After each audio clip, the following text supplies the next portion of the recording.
right, thank you guys so much for coming. We've kind of really deep dived into so many elements, I guess, across this week of what it was that I did, and I guess the implications and the ramifications culturally of OnlyFans and OnlyFans agencies. So I think all of that will be filmed correct for people to be able to have a lot more context, to be able to really understand, because we've kind of gone through 3 sessions of deep diving into the world of OnlyFans. So I'll give a little brief summary of exactly what it was that I did. And then we're gonna kind of jump right into this testimony of how I went from literally selling girls online to doing what I do now, which is sitting here on the other side of the world speaking in front of all of you. So as Michael had mentioned, I worked for this thing called an OnlyFans agency. So to put it simply, my role was to market and recruit girls for OnlyFans. So I like to put it that I was basically a digital pimp, which is technically what the role was, but a legal one. But a legal one, that matters. But yeah, so OnlyFans is obviously a new phenomenon that we have, especially in my culture. It's the new way in which people consume pornography, and it is taking our generation by storm. This is the first time we have ever actually seen in history where it is idolized and encouraged to become a porn star, and it is seen as a legitimate career path. And so my lens, when I was actually approached to be able to help build this business, was, everyone's heard about OnlyFans. I don't really know what it is, but it seems liberating, it seems positive, it seems like it's a thing where you can make a lot of money. Why wouldn't I want to help people to be able to forward their platforms, girl power, all the different things. And so it was actually through this job that I had a crazy encounter with Jesus that changed my life within 5 days.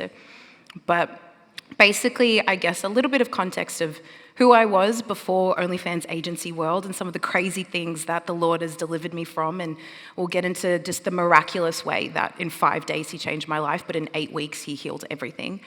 OnlyFans world is like the tip of the iceberg of things that I've been through in my life. I was exposed to cocaine at 13 years old. So I was a drug user and a drinker from 13, plus cigarettes from 12, all the way up until I was saved. So substance abuse was a huge issue in my life. I've had, many people have been so courageous in sharing their stories this week as well, but yeah, I come from backgrounds of abuse, and I was in a very horrific relationship for 6 years, to the point where I wasn't allowed to work. If I left, I would have to take pictures of where I was, and then I would have to screenshot that I took those pictures on that day to prove where I was. I wasn't allowed to see my family, wasn't allowed to do anything. And so I've had a crazy life before I turned 21, actually a couple weeks. If you come see me face to face, you'll see I have a scar on my forehead. I survived a murder attempt. I had someone try to kill me and throw me through a window. And it is one of my favorite Jesus stories to tell, because the way that the Lord literally showed me that he saved me that night is like spectacular. So there is so many things encapsulated in this testimony before we even get to working for an OnlyFans agency. And so, yeah, maybe one day we'll go through all the delve things of the craziness that the Lord has saved me from in that way, but to kind of jump into OnlyFans agency world. So a lot of you guys already know about what the agency was, where I worked, but basically to bring it back to the beginning, my background is in businesses and marketing and startups, and so my role when I was asked to come work for this OnlyFans agency was to build the marketing division. And so my role again is to make girls go viral on social media. So all I'm seeing for the first 6 months of working at this job is the front end. So I'm seeing all the Instagram content, all the TikTok content, and I'm not actually seeing what we're doing on the back end, right? And so as many of us know that with an OnlyFans agency, the role is you're impersonating the girl. So you're pretending to be an OnlyFans girl on behalf of the girl to make as much money off the account as possible. So you can imagine for the first 6 months, I'm building the marketing division of this business.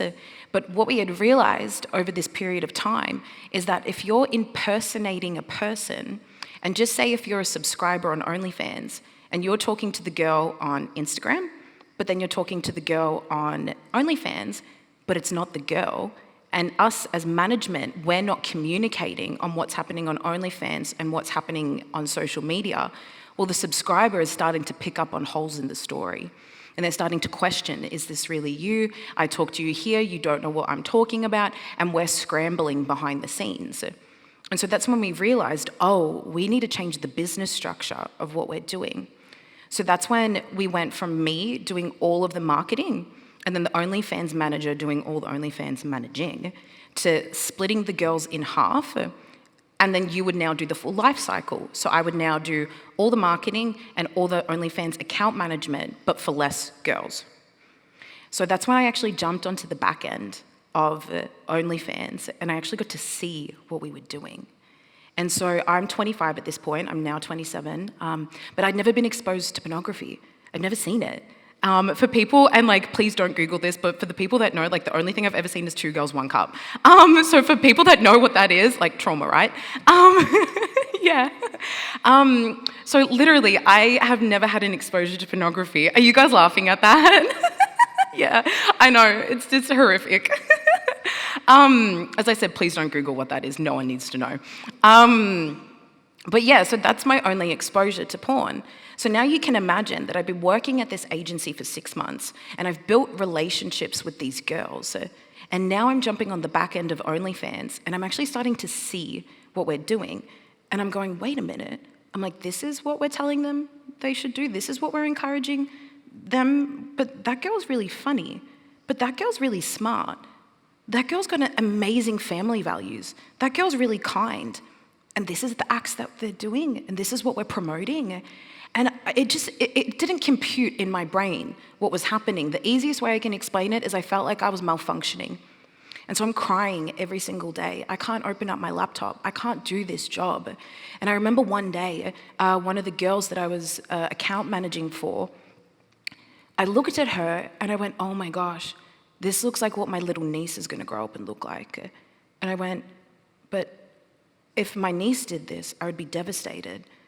But that's someone's niece. If my brother's daughter did this, my brother would be devastated. But that's someone's daughter. And I went, why is it okay that she's doing this, but if my niece did this, it would be the end of the world? And so I started asking questions to people at the agency because I'm like, well, what do you guys think about what we're doing? How does it make you feel? And people would answer and they would tell me it's like a safe injecting heroin room. People need a safe place to do drugs. We give people a safe place to do porn. I had people tell me, well, someone's got to do this job. I had another person tell me, yeah, this is pretty cooked what we're doing, but you know, it's going to make me a lot of money and then I can actually go do what I want to do. And so these answers just weren't satisfying me. And I'm like, this feels wrong, but everyone's telling me technically like that this is right. And so I went on this journey of being like, okay, and along with this agency lifestyle, we have to kind of paint the picture of this is the pinnacle of success, right?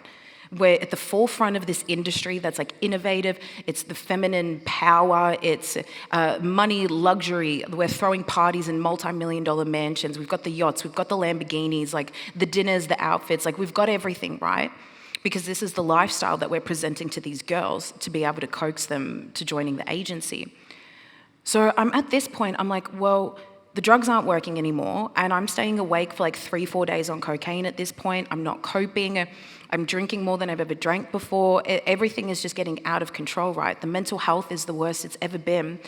And I'm like, well, the drugs aren't working anymore. The drinking's not working. I can't keep running from this, but I don't feel good. So what can I do to make myself feel better? Because this is like destroying me. So I went, oh, maybe if I do a big enough act of good, it'll offset all the bad that I'm doing, and it'll make me feel better about myself, and then, I don't know, like karma. And I was also building a medicinal cannabis company at the time. And so I was like, okay, well, what's an extreme enough act of good? Oh, I'll go overseas and I'll help refugees. Genius. So I'm like, I'll go overseas, I'll help refugees. By the time I come back from doing that, the cannabis company will be up and running, and then I don't have to work at the OnlyFans agency anymore. Like, I'm so smart, problem solved. And so I had this random memory, and I was like, oh, I went to this church as like a kid, and I probably hadn't been at this church since I was like 8 years old, and as we know, I'm 25 at the time, so it's been quite an extended period of time since I've interacted with the church. And I was like, oh, but they had a refugee program. So I was like, sick. Googled this church, and I find this like outreach application. So I fill in this outreach application, and I send it off to the church. And so this is where the Lord is so cool, and this is where he really starts to work. That application never went to the outreach department. But instead, what had happened, and I found this out months later and actually got to see the email, there was an email that was sent to the young adults pastor. And the email read, "Victoria wants to reach out to the church. Here's her number, call her." And so I get a call one day from this young adults pastor. She goes, "Hey, I heard you want to come down to church. Do you want to come down this Thursday?" And I thought it was the vetting process of what Christians did. I didn't really know what it was, but I thought that it had to do with outreach. And so this Thursday, I rock up to church, and I remember sitting in my car, and I remember just having these voices screaming at me, being "You can't go in there. You're such a bad person. You'll burst into flames. You can't walk into that church." And so I remember sitting there just wrestling with myself, right? Going, "Oh my gosh, okay, I can't go in, but should." And this voice just came over me and said, "Victoria, there's someone in there and they're waiting for you. You have to go in." So I was like, "Okay." And I walked into this church, and she's still one of my best friends to this day. This is the most sheltered, purest Christian ever. And I'm word vomiting to her for 3 hours about I sell porn, I kind of legally sell drugs, I don't know, I'm also addicted to drugs, and just everything you can imagine. And I'm the most colorful person she's ever met in her life. And this sweet woman just sat there for literally 3 hours listening to me word vomit and go, "I don't know, everyone tells me that this is good, but it doesn't feel good. It feels bad, and I don't know what to do." And she was so beautiful. She didn't judge me. She didn't condemn me. She didn't anything. She just goes, "I really think you should come to church this Sunday. I think you'll really resonate with our guest speaker." So I was like, "All right." So I rock up to church on that Sunday, and the guest speaker in church is literally talking about OnlyFans and is talking about this over-sexualized culture and is talking about what is happening in our schools. And so she's been an activist for more than 40 years, and she travels around the country and goes and speaks in primary schools and high schools to our youth and sees firsthand what is happening. And so she's talking about all of this, and she said this line, and I didn't understand what it meant at the time, but now I do, and that was the moment that clicked for me. And she goes, "Christians are supposed to be the salt and the light of the earth, and they have failed, and we are destroying the next generation." And it just, something within my heart went, "Oh my gosh, I'm not crazy. What we are doing is wrong. This is bad." And so I'm in the balcony, I'm at the back, and I literally ran down to her. And I went up to her when she finished speaking. And I said, "Hi, my name's Victoria. I work for an OnlyFans agency, and I hate myself." And again, she didn't do what I thought Christians would do. "You're going to burn in hell, you're screwed," all these different things. She literally just goes, "Do you want to have lunch with me?" And this beautiful woman sat there with me for hours and answered my questions. And I was like, "Isn't this ethical porn? Isn't this positive? Isn't this liberating? Girl power, all the things." And she just answered the truth. She was saying, they're women that deserve to be respected, and they're valuable, and what they're doing isn't just hurting them, but it's hurting other people. She was telling me about what happens in schools with kids, how the rate of abuse now is highest between 15 to 18-year-olds because of pornography exposure at 9 years old, and how this is destroying sweet girls and their identity and young men and all these different things. And I've had people ask me, and this is why I love this so much, "Well, did people preach Jesus at you? Did people this? Did people pray for you?" I went, "No, I wasn't a pet project to convert. I was a human being in that moment that had questions that needed to be answered. And God is so big that he was in that moment. Even though Jesus was never mentioned in that conversation, I left that day and I went, I don't know what this Jesus thing is, but I have to follow it with all my heart. And I just knew that that's what I had to do, even if I didn't know what it meant. And so that was on a Sunday. By the Friday, I quit the agency and I walked away from everything in my life. Everything, the businesses, 10 plus year friendships, everything you can imagine, and walked away from it.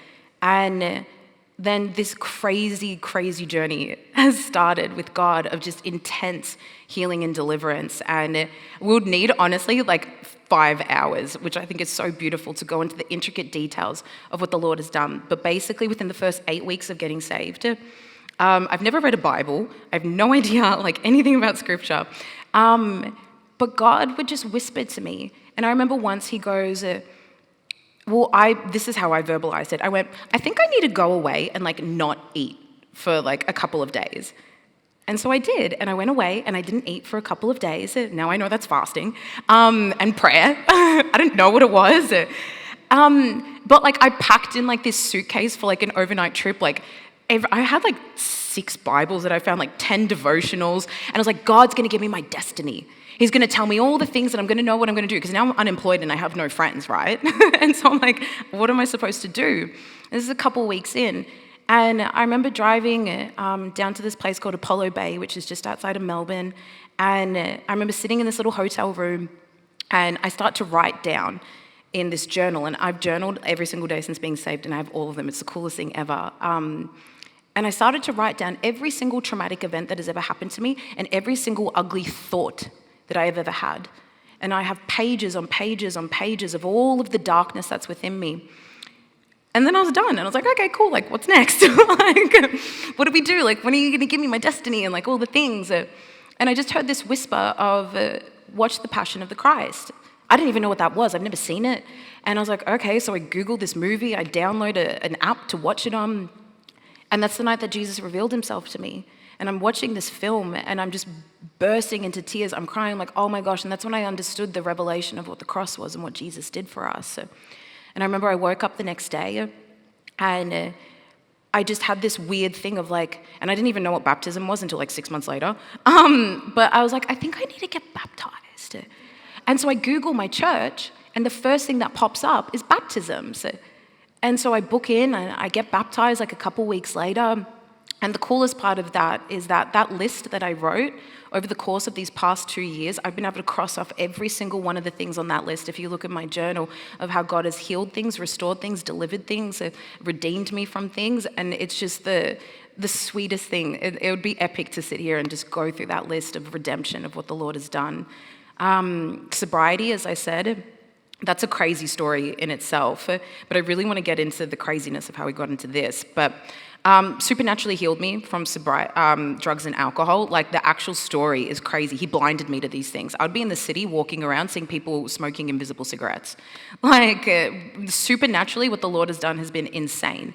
My first deliverance session was like 5 demons. Like, he just went hard immediately, and it's been the most beautiful process. So this is within the first couple months of being saved. And so we come now into Easter of last year. And so I quit working at the OnlyFans agency. I went and worked at a coffee shop for a little bit, and that was the most humbling thing you can imagine. Imagine partying in mansions and now cleaning toilets and making coffees. Like, the Lord humbled me, and it was so beautiful. But I'm working there for maybe like 8 to 10 weeks at this point, and then I went, okay, like, I need a big kid job again. Like, I need to get my life back on track and all the things. So I got this fantastic job working in creative marketing in one of the most like lucrative companies that you can in Melbourne. And I was like, sweet, I've got my big kid job back, I'm kind of on track, and I'm volunteering in schools, and I'm talking about this story. So that lady that I met at church that day, she started inviting me to come and share this with the young girls. So I was like, sweet, that's going to be my life. I'll just be like a Jesus freak and like chat about this stuff and like volunteer. But I started like this TikTok page. I had no intention of it doing anything. I just had this radical encounter with Jesus, and I just wanted to tell anyone that would listen to me. And so, because no one was listening to me, I put it online. And I was like, people online will listen to me. And so every day I'm on Instagram, I'm on TikTok, and I'm talking about this miraculous story of what Jesus has done in my life. I'm talking about OnlyFans and all these different things. But again, it was this thing that was just compelled within me that I just couldn't shut up. And so we come into Easter of last year, and I'd volunteered. I actually got to volunteer at my high school and speak to the grade 9 girls at my high school, which was a really sweet moment. And so these videos obviously were, me speaking was videoed, sorry. And so I put these videos on TikTok, and I didn't think anything of it, and they went viral. I had these 3 videos, they went mega viral in Australia of me talking to these young girls. And so I freak out, and I go into a fast for 3 days. And in this fast, the Lord goes, I want you to quit your new job. I want you to empty your bank account to $0. And I just met this organization called Exodus Cry. And they're an anti-human trafficking organization here. Yeah, you know them, yeah. And they had loosely invited me to go to America. They heard my story, and they invited me to a film screening in Melbourne. And they were like, oh, if you're ever in the States, like, we'd love to have you on our podcast. That was it, right? And so the Lord in this fast goes, I want you to quit your job, empty your bank account to $0, and I want you to say yes to going to America in 8 weeks. So I did it. And it was the craziest thing. It was literally like that. I came out of that fast on like Easter, the week before Easter, Holy Week had begun. And so that was that Sunday. And that Good Friday, God's like, I want you to quit your job. So I did. And over the next 8 weeks, I'm like miraculous things, people calling me, hey, I think God wants me to pay for your plane ticket to go to America. Just thing after, hey, I think God wants me to host an event for you. Don't worry, you just need to rock up. And then it turned into this full tour out of, I don't even know where. And people, hey, I heard your story. Will you come speak here? Hey, will you come on this podcast? And before you knew it, 8 weeks later, I was fully funded and in my first tour in America, all planned out, and traveled across this country sharing this story. Yeah, which is crazy. And then that's just what we've been doing ever since. This is my 3rd time here this year. It's been 2 years now. In July of this year, it was 2 years that I've been saved. And we've just been spending literally every waking moment talking about how the Lord has redeemed me and healed me. Yeah. Oh my gosh, do you want me to tell the visa story? Okay, cool. All right, guys, this is crazy. Out of curiosity, can you put your hand up if you've not heard the visa story? Who here hasn't? Okay, sick. Cool. Okay, so coming into the country this time around, so this was literally on Tuesday, and I'm coming into customs through LAX airport, and I get pulled over by customs, and they start asking me questions because it's my 3rd time being here, right? And they start asking me about, what are you doing here? Why have you been here so many times? Like, what's your business in America, basically? And so I get pulled into that like little back room, which is like the most terrifying thing ever. And I had to sit there for literally 2 hours and wait for someone to interview me and ask me all these questions and everything like that. And so when they finally brought me up and started interviewing me and asking me about what I'm doing in America, well, guess what I got to do? I got to share this entire testimony of, this is what I used to do. Jesus saved me. I don't know how, but now I'm here, and like all the things. And this is like what I talk about. And the guy is so into the story. He goes, oh, well, how'd you meet Jesus? Like, how did it happen? And what was it? And what was the moment? And so literally I'm talking to this guy. I think it ended up almost being an hour, because I've tried to like time block it out, of just telling him this crazy testimony of what the Lord has done in my life and why I'm here in America. And he goes, okay, wow. He goes, look, technically, there's been an issue with your visa, and I'm not allowed to let you into the country. And he goes, you're going to have to go back home to Australia and fix your visa and come back. And I was like, okay. I was like, do I have any other options? And he goes, look, let me go speak to my supervisor. So I go sit down for a couple of moments, and then he calls me back over, and he goes, I didn't speak to my supervisor. I was like, okay. And he goes, because I know what they would say, they wouldn't let you in. But he goes, and he pulls out his phone, and his phone case, on the back of it, had Jesus. And he goes, I've become a believer recently, and I really want to help you with what you're doing, and I don't want to stop what you're doing. So I'm technically not supposed to do this, but he's like, I'm going to let you in. And next time, just make sure you fix these visa issues and you can come back and there's no problem. So I got let in the country, and that was like 4 hours of like the scariest thing ever. But yeah, so it's just been miracle after miracle with the Lord, and he's just done the most incredible things. But yeah, that's kind of, I guess, the wrap-up story of how I'm sitting here in front of you guys now from 2 years ago selling girls online. But yeah, did we have any questions or any, yeah? Oh my gosh, of course. It was amazing. So my young adults pastor, I had bended drugs 3 times since coming back, coming into faith. And I remember I was saying to my young adults pastor, I was like, I just keep doing things that I don't want to do.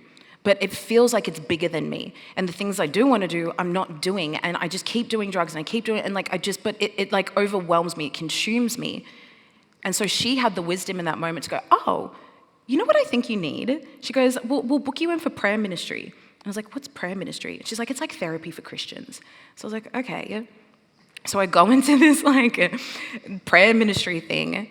And yeah, it's where, so I got delivered, Yeah, as I said, I have had some crazy things happen to me in my life. Like I got assaulted when I was 16. I was in that abusive relationship for 6 years and had some very heavy things happen to me within that relationship as well. And just, yeah, life of growing up as a girl who doesn't know the Lord, I guess you can say. And so in that deliverance session, is when obviously there was a lot of repentance that had to happen. I hadn't done that yet at that point. So deep repentance for many things. And then in that moment of repenting, I was delivered from a spirit of death, a spirit of murder, a spirit of fear, a spirit of guilt, and a spirit of confusion. And it was the craziest thing. I still remember, like after these deliverances had happened, the ladies are like, well, do you want to ask Holy Spirit, like, what he's saying to you? And literally I got this little picture of Jesus, and he was like in my heart. And he goes, it's just me and you now. There's no one else here. And I was like, oh, praise the Lord. So yeah, that was one series of deliverances that I've had. But yeah, any other questions? Yeah.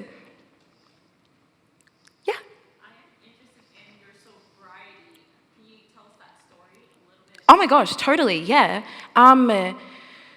So basically what had happened with that is, as I said, I'd bended drugs multiple times since, I guess, meeting Jesus. And so I was coming into my cousin's wedding. And I was like, I'm not going to drink, I'm not going to do drugs, I'm going to smash this, I'm just going to bring my vape. And I was so ready and so willing to just do that. But before you know it, it's 2 a.m. and I'm lines deep and I'm playing table tennis. And I'm like, what am I doing with my life? But I'd remembered in that moment that we were in the bathroom and one of my family members had the spoon with Coke on it. And I can remember being sober-minded going, I don't want to do this. But I still did it anyways. There was something that compelled me to do it, right? And so I remember coming home the next day and I am just shattered. I'm devastated. And I have the note still. It's so cool. I should bring it with me when I talk about this. And I wrote a letter to Jesus and I was like, I need help. This is bigger than me. I don't know what to do, but I need you. And I remember being on my hands and knees. I was in my bedroom and literally the Lord came into my room. And Jesus literally just put his hand on my head and he goes, it's going to be okay and I'm going to heal you. And then it's just the craziest thing. Like I just didn't think about it anymore. But then what had happened is a couple weeks later, so obviously I'd thrown the cigarettes out, thrown the vape out, like all the things. But what had ended up happening for me to understand that I was like supernaturally healed is one of my best friends, she vapes. And so I was catching up with her and we're in my car and she goes, babe, do you care if I vape? And I was like, no, of course not. It was just a thing. And so I remember I'm sitting in my car, driver's seats on this side, passengers on this side. And I know that she should be vaping because it has a really distinct smell, right? And I remember looking over at her and I can't see anything and I can't smell anything. And she's literally just like taking hits of this invisible vape. And I went, no, like what? Crazy. And then that weekend, that young adults pastor, it was her birthday. And so this was my first time being out like in public since kind of being saved. And she had a birthday at like this restaurant, and so people are drinking alcohol right in the city. And so as I'm walking through the city, I start to notice that people are smoking invisible cigarettes. And I'm like, what is happening? And I get to the bar, people are holding invisible cups. And I'm like, Lord, the Lord literally blinded me from cigarettes, drugs, and alcohol until recently. Yeah, couldn't see it, like taste it, smell it, like nothing. Was just completely blinded to it supernaturally. Yeah, I know. He's a cool God, isn't he? But yeah, well, I guess we do. Actually, we do have a little bit of time. Do you guys have any other questions? Yeah. Yeah, totally. Yeah. Yeah, absolutely. So I guess, yeah, for a little bit of extra content, context, for people. So the reason why this OnlyFans conversation needs to be at the forefront of what we're talking about in culture right now is not necessarily just because porn is bad, but as I kind of alluded to when I started speaking, is we have never been in a society, in a culture, where doing sex work is encouraged and promoted, glamorized and idolized. And so because of my first-hand experience in making girls go viral, I understand culturally how significant and how influential this is. And so the statistics are there's like 3.5 million content creators on OnlyFans. That's a massive amount of people that are signing up to do porn. And so now we live in a world where if you have a look at what our culture says, it's, well, are you struggling financially? Are you a student and like you need to make money? Or do you hate your corporate job? Do you want autonomy? Do you want to be free? Well, come do OnlyFans. And you'll be able to travel, you'll have all the money that you want, you can have this glamorous lifestyle, and people like fall for it. Like, to be honest, it's, again, one of the most like normalized jobs that you can have is being an OnlyFans creator. And so with the type of content that is created, it is at mass scale. And so at the agency, and we have to remember this is one agency in Australia, we were getting girls on fresh accounts on TikTok to like 2.2 million views on hyper-sexualized content that is intended to be able to pull people in to funneling systems to end them at OnlyFans. So you can imagine if there's 2.2 million people viewing hyper-sexualized content that has the intent to bring them to a porn platform, how much is out there on our social media platforms. It's targeted, it's curated, and it's intentional. And so what we're seeing now is a generation of young people that are being inundated with this. They follow all these influencers. We've spoken this week about like the Bop House girls, Sophie Rain. We've spoken about Anna Paul. And so we have now a generation of young girls that idolize these OnlyFans girls, and that's what they want to become. But they don't understand that it's all fake, it's all curated, and it's all because of these underground industries that are promoting these agendas. And so what is happening is it's so much bigger than just girls are jumping on OnlyFans. But now with the average age of pornography exposure being 8 to 9 years old in America and in Australia, we're literally seeing now the distortion of relationships. I'd said that now main abusers are children against children in high schools. We're seeing young girls that maybe aren't even doing OnlyFans, but predominantly I speak in Christian circles. You'll see young girls that are like, yep, I watch Bop House content. And the parents are shocked because they have no idea what this even is. And then I have little 12, 13-year-old girls coming up to me in tears going, I watch Bop House content. And Bop House is OnlyFans girls, just for context for people. It's girls that all do OnlyFans and live together in a house. That's why it's called a Bop House. And they'll be like, I watch Bop House content, and because I watch that content, I thought that's how I would get boys to like me. So I've now gone and done things with boys that I didn't want to do, and how do I deal with it? I have 13-year-old boys. I literally had this happen in Georgia. This sweet little 13-year-old boy came up to me after I spoke about all of this and is in tears, hysterically crying, going, I don't think God's going to forgive me. I watch porn and I'm too far gone. Like at 13. And so we're seeing, though, that there's a higher addiction of pornography, of consumption of this stuff. OnlyFans doesn't have age verification either. So that means you can be, if you have a device and you're left unattended with it, you can sign up to OnlyFans and consume this content. There's no barriers for people to watch this. So that's why we're seeing young boys jump onto OnlyFans, consume this content. How are they then acting in real life? Young girls are watching this content on social media platforms. They therefore think that's how they have to act. And why we're seeing across the churches, specifically in this nation, just a generation that is being destroyed by this over-sexualized culture. So that's I guess, the gravity of this and how influential this is and how well soft manipulation and soft coercion is working, just on a cultural society level. And then, yeah, I would watch back some of the sessions that we've had this week to understand the deeper intricacies of what this is doing in the sex industry. So, yeah, hopefully that covers, I guess, everything. I think we have like 2 more minutes. Do we have any other questions? If not, I might just get Michael to come back out.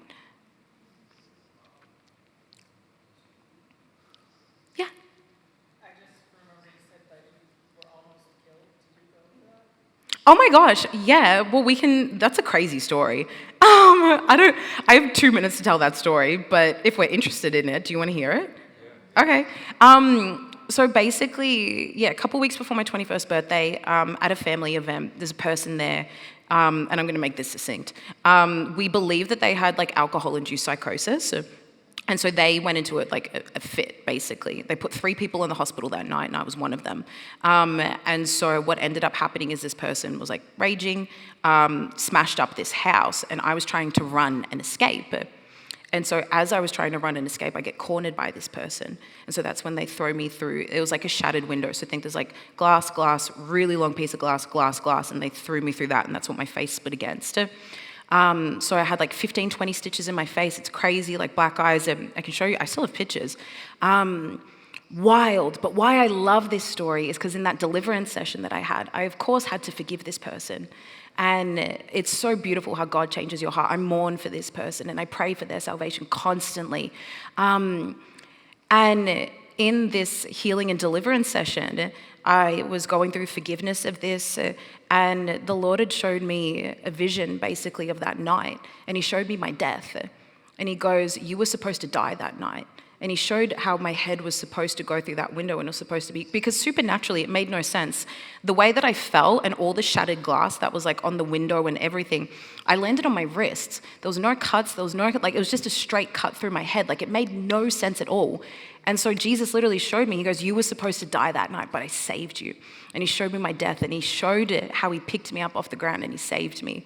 And that's why I love that story, because I'm like, one of the most traumatic things that is on my face permanently is such a testimony that I wasn't even saved. I was probably high, I was drunk, who knows what else. I didn't even know the Lord. And yet he still saved my life in that moment because that's how valuable I am. And so it's just, thanks for asking that because I love that story so much. Yeah, I think it's the best. But yeah, anything else? Cool, yeah.